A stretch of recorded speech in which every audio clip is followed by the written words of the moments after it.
Hey guys, it is Jess with Watch Kitty Shrink, and I'm here. I'm going to do my regular update video, and then there's something that I want to talk about that for some reason I went back through my videos and I've never discussed it on my channel before. I guess if it's not on my mind at the time, I just forget to mention it. So, let's do our normal weekly stuff. I am 5'2". I am... what am I? I'm 5'2". I'm 30 years old. On August 23rd, 2016, I had vertical sleeve gastrectomy, which is a weight loss surgery procedure. I had that done in Pikeville Medical Center with Dr. Amy Johnson in Pikeville, Kentucky. My highest weight ever was in April of 2016, and it was 285.0. My surgery weight was 255.4. I hit my maintenance range around November of 2017.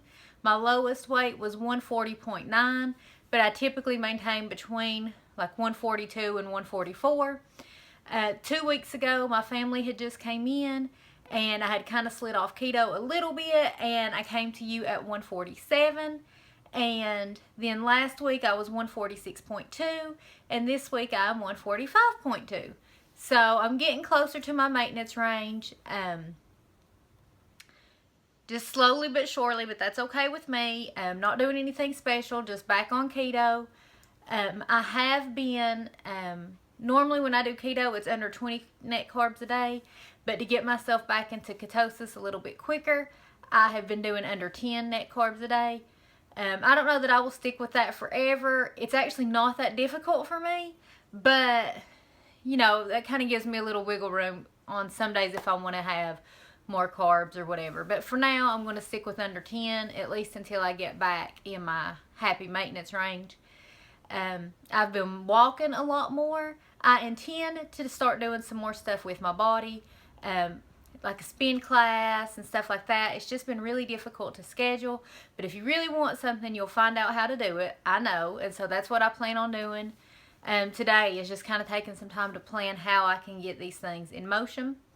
But, yeah, I say it all the time, and I know that you guys are probably like, Watch Kitty Shrink's channel is the one with all the sunshine and butterflies and rainbows. I will tell you the negatives of this. I'm going to tell you a negative of this journey in a minute. But I am just so grateful that I did it. I've just been feeling so good mentally lately. A lot of it is, I think I get a little depressed in the winter. You can't really do a whole lot. And, you know, I've lost all this weight and I'm actually wanting to be social, and winter kind of like had me in the doldrums. So it being summer, and I have all kinds of plans. Like yesterday was my lazy Saturday, and it's the only lazy Saturday I can have for the next 3 months. That's how many plans I have, and I'm freaking stoked about it. It just makes me feel so happy. I'm just really grateful for this new lease on life. If you watch my past videos, I struggled with even wanting to get out of the house because I was so embarrassed about my weight, that I hadn't been out of the house in like a year and a half other than to go to work and come straight home. I'm just feeling really grateful right now. Just really excited. I have plans. Oh, and that's another thing. I wanted to see if you guys would maybe be interested in me doing some regular vlogs. They won't really have anything to do with my weight loss surgery other than you can reference back to 2 years ago. I was never leaving the house, and now not only because I lost weight, I think, but because I knew I accomplished something that was tough, I just have this new lease on life. And so, like next weekend, I'm going out of town with my family. My family's all cool with being on camera. So if you'd like to see vlogs of that, we have a new camper. If you guys would like to see a tour of my camper. And in 2 weeks, I'm going to a concert with some friends in another town.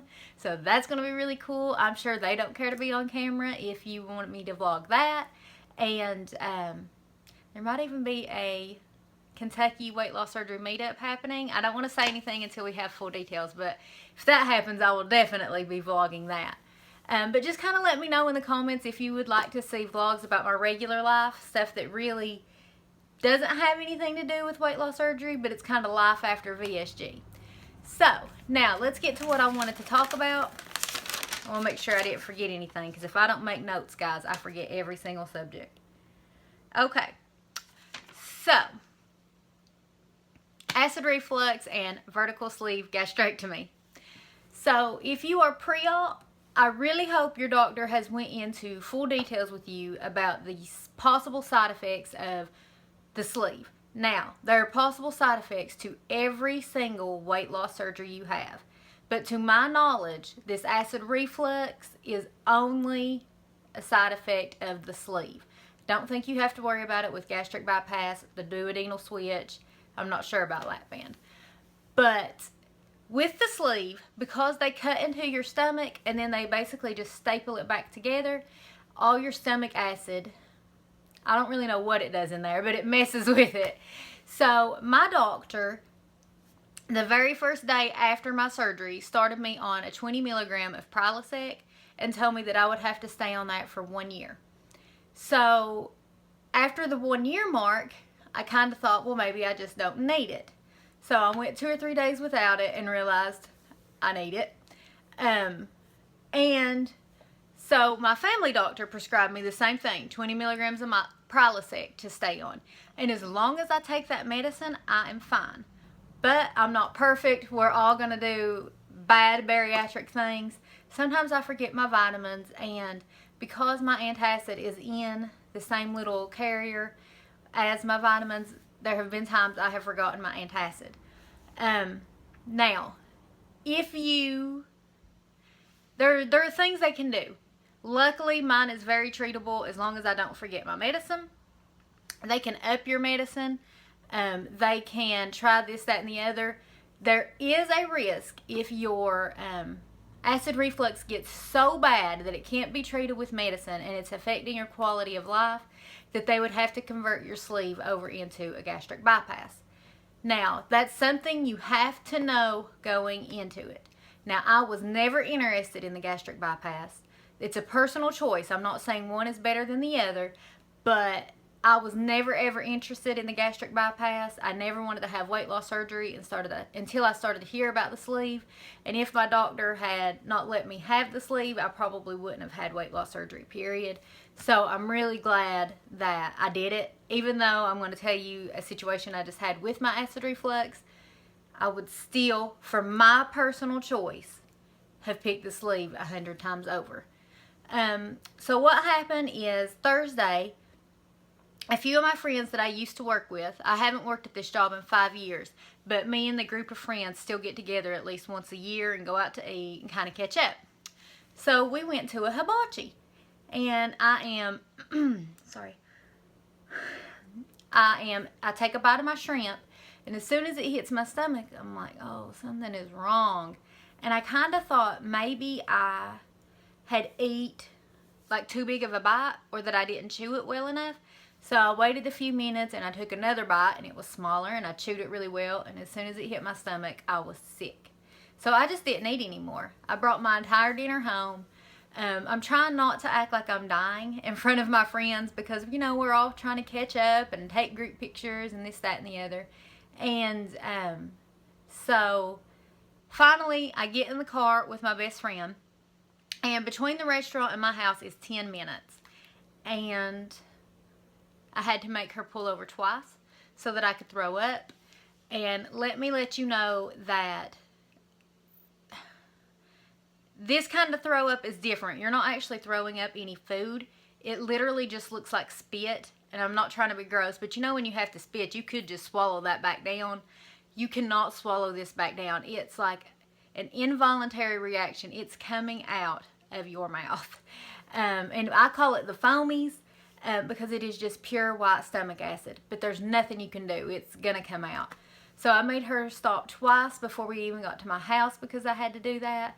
When we pull into my house, we usually sit there and kind of catch up for a little while. I literally just had to run out of the car, was throwing up the white foamy stuff for probably 10 minutes in the yard, came in the house, did it for another 30 minutes, and I still didn't know what was wrong with me until I went to take my nighttime vitamins, and there was my acid reflux pill.